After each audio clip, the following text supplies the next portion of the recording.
We are Parokya Nelson. And we are here to present to you our project, Clock switch using 555 timer IC.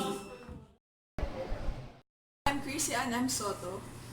One of the interesting thing about using 555 timer is the sound operating switch. In our project, we have used electronic condenser mic to trigger the pulses in the 555 IC timer.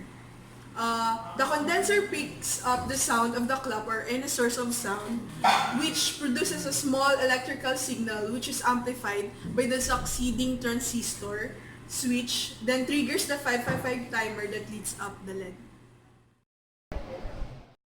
Hello, I'm Jaira Julie F. Claudio and I will talk about the materials used and its functions. First is the condenser mic.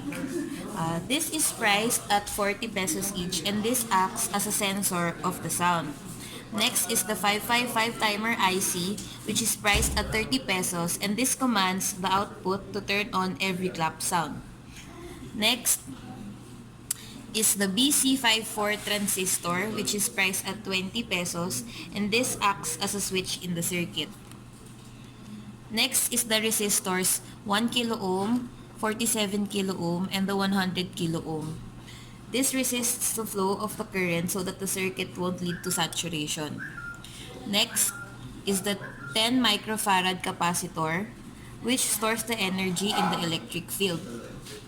Lastly, the LED light, which is the output of the project. Go! Hello, my name is Lana Marie Sidoyagit and I'm going to talk about our schematic diagram. So as we can see here, we have the battery that acts as our source that is connected to the resistor and condenser mic. So the condenser mic is responsible for detecting a sound that is equal to the intensity of a clock sound. Condenser mic is connected to the base of the transistor since we know this is the input of the transistor and transistor acts as a switch. Its emitter is grounded while the collector is connected to 9 volts.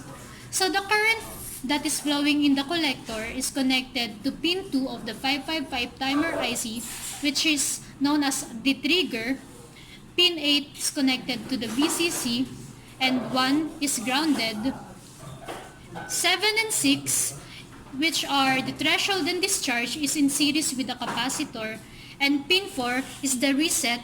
So as we can notice, every time the project detects a clock sound, after the sound, it is automatically reset.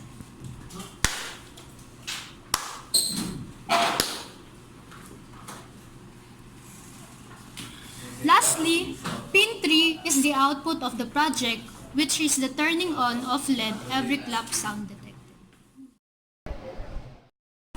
Good day guys, I'm Gabriel O. NSR, DSECE. I'm here to discuss the flowchart of our project.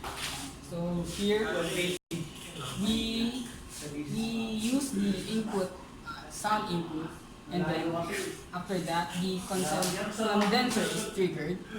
After the condenser is triggered, it is the one that decides if it activates the 555 timer IC, and then when the 555 timer IC is triggered, then the LED turns on, or if not, then it's still